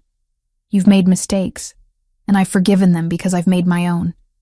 I promise never to hide important truths from you again, to trust you with my fears and vulnerabilities, to build our family on honesty rather than comfortable lies. We've survived manipulation, violence, separation, and loss. Whatever comes next, we face it together. When Franco slipped the ring onto my finger, platinum with a single emerald that matched my eyes, I felt the weight of everything we'd overcome and everything we'd become. This wasn't the fairy tale wedding I'd imagined at 24 when we'd first married. It was better. Real, complicated, built on foundation of truth rather than romantic illusion. Lucia cried openly during the ceremony, and afterward she pulled me into a tight embrace. Welcome back to the family, sister.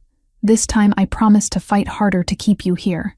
I'm not going anywhere, I assured her, meaning it completely. As evening fell and our small group shared dinner in the garden, Franco pulled me aside to a quiet corner, where we could see the celebration, but have a moment of privacy.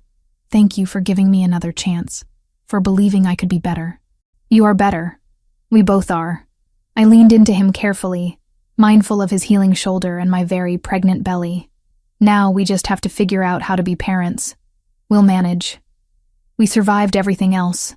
His hand rested on my stomach, feeling our daughter's movements. She's lucky to have you as her mother, and you as her father. Despite everything, Franco, you're going to be a good dad. I believe that. Standing in the garden where we'd just pledged our lives to each other again, I felt something I hadn't experienced in months. Genuine hope for the future. Our story hadn't been easy or simple, but it was ours. And sometimes the most beautiful things are born from struggle. 2 weeks after our garden ceremony, I woke at 2 a.m. to wetness soaking through the sheets and a tightening across my abdomen that felt different from the practice contractions I'd been experiencing for days. Franco was instantly alert beside me, his hand finding mine in the darkness. Is it time? His voice carried controlled tension, the kind he used when preparing for situations he couldn't fully control. I think so. My water broke. Even saying the words made it feel surreal.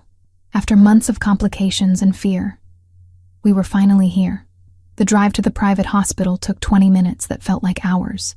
Contractions were already coming regularly, each one stealing my breath and making conversation impossible. Franco drove with one hand on the wheel and the other gripping mine, murmuring reassurances in Italian that I barely processed through the mounting pain. Dr. Mitchell met us in the labor and delivery wing, already scrubbed and prepared despite the early hour.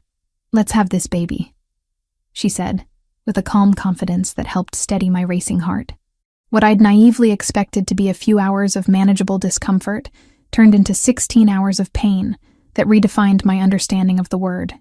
The contractions built in waves, each one cresting higher than the last, leaving me gasping and exhausted in the brief respites between. We can give you an epidural, Dr. Mitchell offered during hour 4, when I was gripping the bed rails hard enough to leave marks. It would help manage the pain significantly. No. The word came out sharper than intended. I've read about complications, about the baby being affected. I can do this naturally. Franco, who'd been standing beside the bed holding my hand through every contraction, leaned down to press his forehead against mine. Camilla, if you need pain relief, take it. Don't suffer unnecessarily to prove something. I'm not trying to prove anything. I just need to know she's safe, that nothing I do affects her negatively. Another contraction hit, and I squeezed his hand with brutal force, channeling the pain into that grip. Just stay with me. Don't leave. Never. I'm here for all of it. And he was. Through every agonizing hour, every scream of frustration when my body wouldn't cooperate, every moment when I swore I couldn't do this anymore. Franco stayed anchored beside me, translating medical terminology when my exhausted brain couldn't process it, wiping sweat from my face, letting me grip his hand hard enough that I saw his fingers turn white. Around hour 12, when my energy was flagging and tears of exhaustion streamed down my face, he climbed onto the bed beside me despite nurses' protests about regulations. His arms wrapped around me from behind, supporting my weight, his voice a constant murmur in my ear. You're the strongest person I've ever known. Our daughter is so lucky to have you as her mother. Just a little longer, amore. You can do this.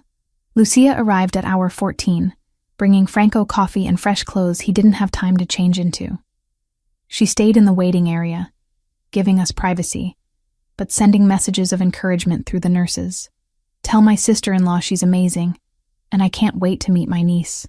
Finally, at 4:37 in the morning, after one last monumental push that felt like it would split me in half, I felt the pressure release and heard the most beautiful sound in the world, our daughter's first cry. She's here, Dr. Mitchell announced, lifting a tiny, screaming, perfect human onto my chest. 7 pounds, 7 ounces. Absolutely perfect. I couldn't see her clearly through my tears, could only feel the warm weight of her against my skin, the reality of this life we'd created. Franco leaned over both of us, his own face wet with tears he made no attempt to hide. She's beautiful, he whispered, his voice breaking. She's absolutely perfect, Camilla. When Dr. Mitchell offered him scissors to cut the umbilical cord, his hands trembled visibly. I watched the most dangerous man in Manhattan cry openly while severing the physical connection between me and our daughter, officially bringing her into the world as her own person. Sophia Elena Pellegrini, I said, naming her aloud for the first time. Sophia for my mother, Elena for yours. Franco's eyes met mine, emotion making them darker than usual. She would have loved that. Both of them would have. The nurses took Sophia briefly to clean her and perform necessary checks, returning her swaddled in a soft pink blanket with a tiny knit cap covering dark hair that looked exactly like Franco's. I held her against my chest, studying every detail of her face, the delicate features, the rosebud mouth, the way her tiny hand wrapped instinctively around my finger. You did it, Franco said, sitting beside the bed and wrapping his arm around both of us.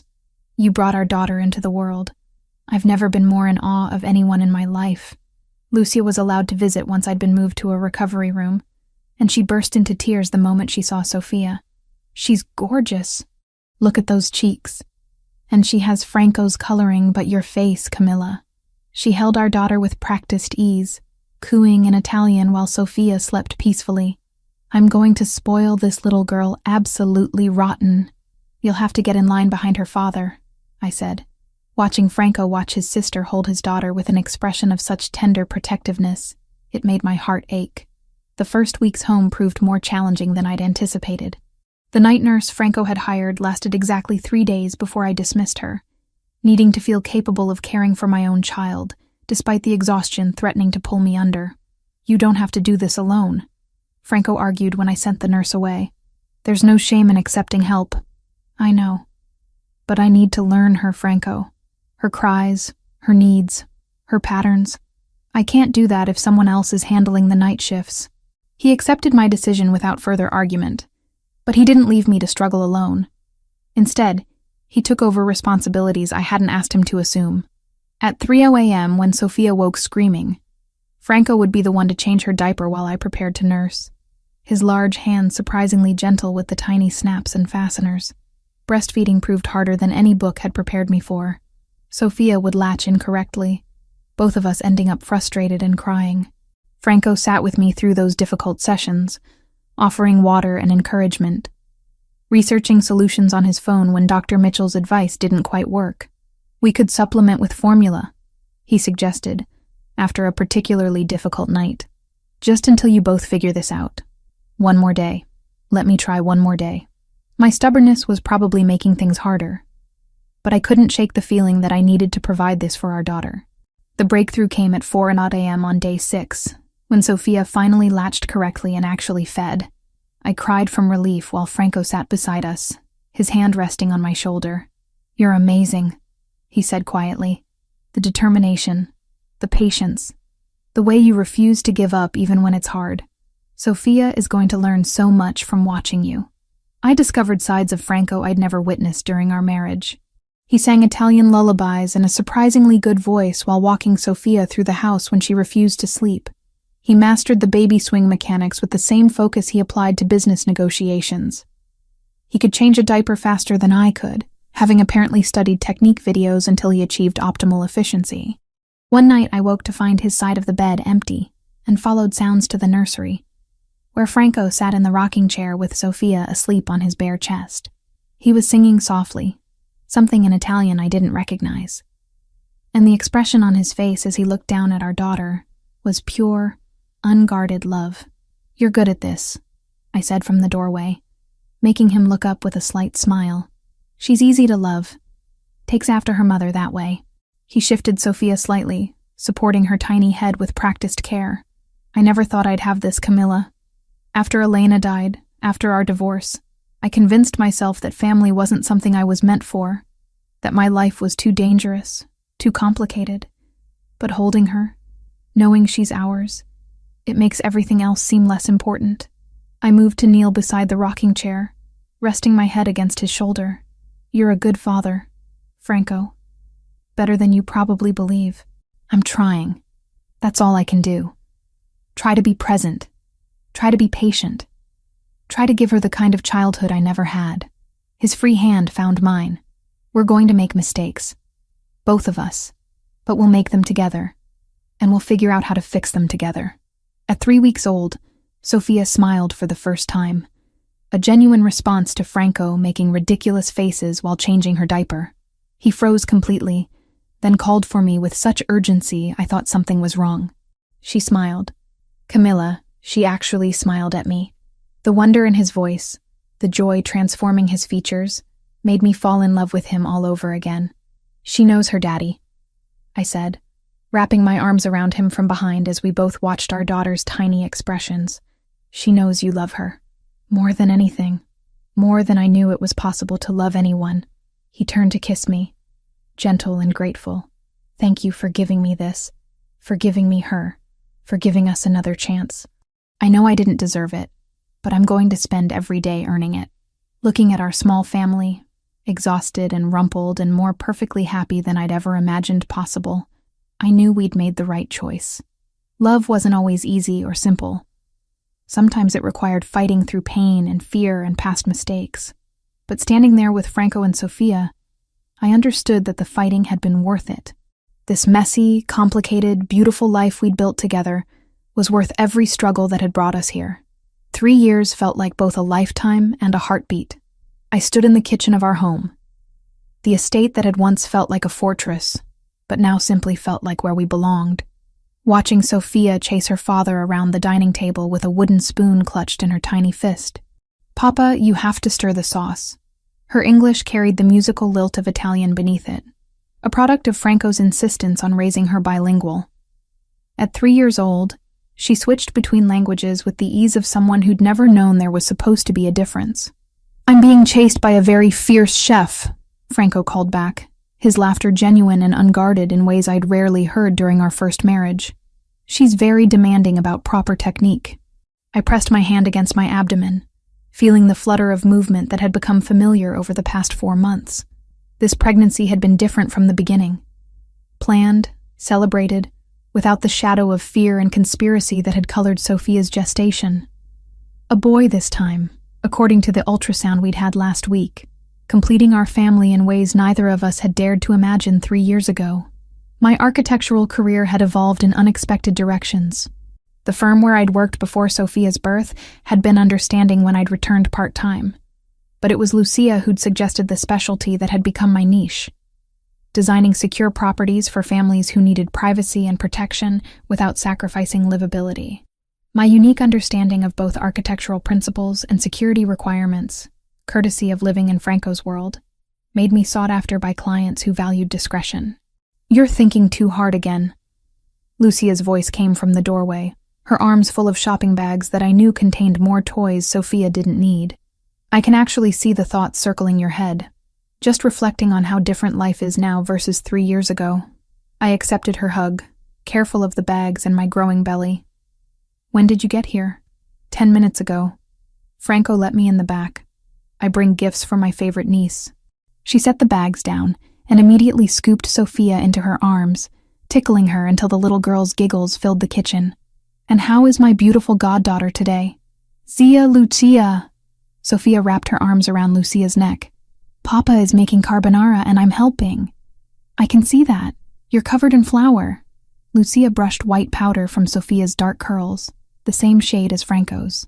Should we let your papa finish cooking while you show me the new drawings you made? As Lucia carried Sophia toward the playroom, Franco moved to stand beside me at the counter where I'd been attempting to prepare a salad. His hand came to rest on my belly, a gesture that had become habit over the past months. She's got your determination, he said, pressing a kiss to my temple, and probably your talent, based on those drawings Lucia mentioned.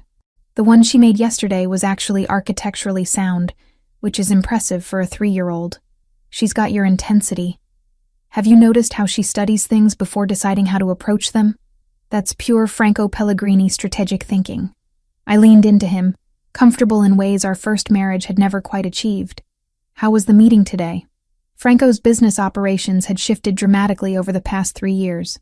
The criminal enterprises that had once been his primary focus had been gradually divested, sold to allies or simply shut down. In their place, legitimate investments had grown. real estate development, import companies that actually imported legal goods, a private security firm that employed former military personnel and provided protection services to corporations and high-net-worth individuals. Profitable and completely legal, he said with satisfaction. The security consulting contract we landed with the Henderson Corporation is going to be significant. They need comprehensive protection for their executives and facilities across 3 states. No regrets about walking away from the other life? He was quiet for a moment, considering the question seriously. Some days I miss the simplicity of it, the clear hierarchies, the straightforward problem-solving that violence provided. But then Sophia calls me Papa, or I feel our son moving, or I wake up next to you, and I remember why I made these changes. His hand tightened slightly on my belly. This family is worth more than any empire I could have built in that world. The transition hadn't been seamless. Some of Franco's former associates had viewed his pivot to legitimate business as weakness or betrayal. But his reputation, carefully maintained through strategic alliances and selective demonstrations of the capacity for violence he still possessed, kept most challenges at bay. He was no longer actively leading a criminal organization, but everyone understood that Franco Pellegrini remained dangerous when necessary. Dinner that evening was chaotic in the best possible way. Sophia insisted on sitting in her booster seat between Franco and me, narrating her day in a mixture of English and Italian that required constant translation for the parts that became too rapid or complex. Lucia sat across from us, contributing stories about her own 3-year-old son, making Sophia giggle with exaggerated impressions. Cousin Alessandro and I are going to build a castle, Sophia announced seriously. A big one with towers and a moat. That sounds like an ambitious project, I said, helping her cut her pasta into smaller pieces. Will you design it first? Yes, like you do, Mama. I'll draw pictures and then we'll build it. She turned to Franco. Papa, you'll help, right? Of course. Every good castle needs proper structural support. His face was soft with affection as he watched our daughter plan her construction project. After dinner, while Franco handled Sophia's bath time routine, Lucia helped me clean the kitchen. We worked in comfortable silence for a while before she spoke. You know, when Franco told me he was divorcing you 3 years ago, I wanted to shake him until his brain reset. I could see what he was doing, sacrificing his happiness because he thought it was noble or necessary or whatever rationalization he'd constructed. She rinsed a plate, shaking her head. But watching you two now, seeing how you've rebuilt this relationship on different foundations, it's actually stronger than before. We had to destroy it completely before we could build something real, I said, loading dishes into the dishwasher. The first marriage was built on romance and passion, but we never really communicated about the hard things. This time, we don't have that luxury. Everything is out in the open, including the fact that you're terrified of having a boy. I looked at her sharply. How did you know that? Because I know you. And because raising a son in Franco's world, even the legitimate version of it, comes with different pressures than raising a daughter. She dried her hands, turning to face me fully. But you're going to be an amazing mother to him, just like you are to Sophia. And Franco, he's learned so much from being Sophia's father. He'll teach your son how to be strong without being cruel, how to command respect without demanding fear. I hope you're right.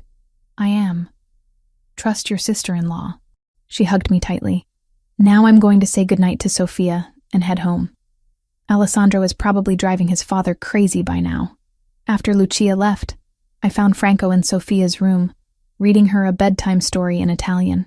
Our daughter was already drowsy, her eyes heavy as she fought sleep to hear the end of the tale. I leaned against the doorframe, watching this nightly ritual that Franco never missed despite business obligations or exhaustion. When Sophia finally surrendered to sleep, Franco tucked her blanket around her carefully and pressed a kiss to her forehead. Sogni d'oro, piccola, he whispered. Sweet dreams, little one. In our own bedroom later, Franco pulled me against him carefully, mindful of my pregnant belly. What were you and Lucia discussing so seriously in the kitchen? The future, our son, whether we're ready for this. I turned in his arms to face him. Are we? Ready for another baby? Another person to love and protect and guide through this complicated world you're part of? No one is ever truly ready, but we'll figure it out together, just like we figured out everything else. His hand traced patterns on my back, soothing and familiar. I'm not the same man who divorced you, Camilla. That version of me believed he had to control everything, had to make all the decisions, had to shoulder all the burdens alone. This version understands that strength comes from partnership, from trusting you to help carry the weight. You really have changed. The old Franco would never have admitted uncertainty or vulnerability. The old Franco was lonely and convinced that admitting weakness would get him killed. This Franco has too much to live for to waste energy on pretending to be invincible. He shifted to cradle my face in his hands. I love you. I love our daughter. I already love our son. Everything else is secondary to protecting and nurturing this family we've built. Sleep came easily that night, wrapped in Franco's arms with our daughter safe in the next room, and our son growing steadily within me. The nightmares that had plagued me during our separation, the anxiety that had colored Sophia's pregnancy, all of it had faded into memory.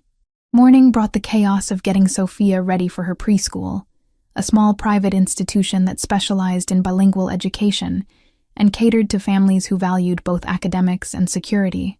Franco handled the morning routine with practiced efficiency, braiding Sophia's hair while she ate breakfast, packing her lunch with the specific items she'd requested, making sure her favorite stuffed animal was in her backpack. "Papa, can Mama come to pick up today?" Sophia asked as Franco helped her into her jacket. "Mama has a meeting with clients this afternoon, remember? But I'll be there, and we can go to the park after if the weather holds." He crouched to her eye level. "Is that okay?" "Yes. And we can feed the ducks?" "If the ducks are there, absolutely." Watching Franco with Sophia, seeing the patience and presence he brought to fatherhood, erased any lingering doubts about his ability to be equally devoted to our son. He'd learned from his own father's failures, had consciously chosen to be different, and the evidence of that choice was visible in every interaction with our daughter. My afternoon meeting was with a client who needed a secure family compound designed, someone whose wealth and profile made them a target for various threats. As I walked them through preliminary designs that incorporated sophisticated security without feeling like a prison, I reflected on how far I'd come professionally.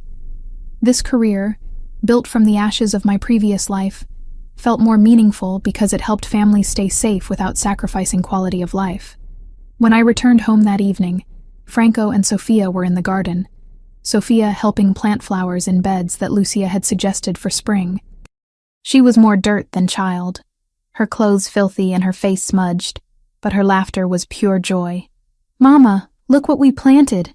She ran to me, leaving muddy footprints across the patio. "Papa says they'll be pink and purple when they grow. They'll be beautiful, just like you, even covered in dirt." I scooped her up despite my growing belly, accepting the muddy hug she offered. Franco appeared beside us, his own hands dirty from gardening. I was going to hose her off before bringing her inside. Let her be dirty for a few more minutes. She's happy. I watched our daughter run back to the flower bed, already planning where the next plant should go. This is what I wanted for her. Normal childhood moments, even if nothing else about our life is conventional. "We've built something good here," Franco said quietly, his arm wrapping around my shoulders. Despite everything that tried to destroy it, we created a family based on honesty and partnership. That's more than most people achieve. That night, after Sophia was bathed and fed and tucked into bed, Franco made carbonara while I documented the moment with my phone camera. Sophia had insisted on helping, despite being clean, and within minutes she'd gotten flour everywhere again, including in her father's dark hair. "She's your daughter," I laughed, capturing Franco's expression of mock exasperation as Sophia dumped another handful of flour onto the counter. Determined and completely oblivious to mess. "She's perfect," he corrected, lifting her to sit on the counter where she could watch him work. Just like her mother. Later, after Sophia had been cleaned up again and convinced to go to bed, Franco and I sat in the living room with glasses of wine for him and sparkling water for me. The house was quiet, peaceful in ways that had seemed impossible during the chaos of our separation. "Do you ever regret giving me another chance?" Franco asked suddenly, his dark eyes searching my face. "Taking me back after everything I put you through?" "Never. Not once." I took his hand, squeezing firmly. "Was it easy?" "No." "Did I forgive you immediately?" "Absolutely not. But choosing to rebuild with you, choosing to let you be present for Sophia and for this new baby. That's the best decision I've made. We're not the same people who got divorced, Franco. We're better versions, built from the lessons of our mistakes. I'm going to be a good father to our son. I promise you that. I know you will. You're already an incredible father to Sophia. Our son will be just as lucky. I shifted to rest my head on his shoulder. We've survived everything that tried to tear us apart. Medical fraud, criminal conspiracies, car bombs, hospital shootings, all of it. Whatever comes next, we handle it together. Together, he echoed, pressing a kiss to my hair. Always together. Looking around our home, at the family photos on the walls showing Sophia's first smile, her first steps, Lucia holding her goddaughter with pride, Franco covered in cake at Sophia's first birthday party, I understood that we'd achieved something rare. Not a fairy tale where everything was perfect, but a real partnership built on truth and mutual respect. Our family wasn't conventional. It was complicated, built from the ashes of pain and mistakes, strengthened by honesty that had been painfully earned, but it was ours.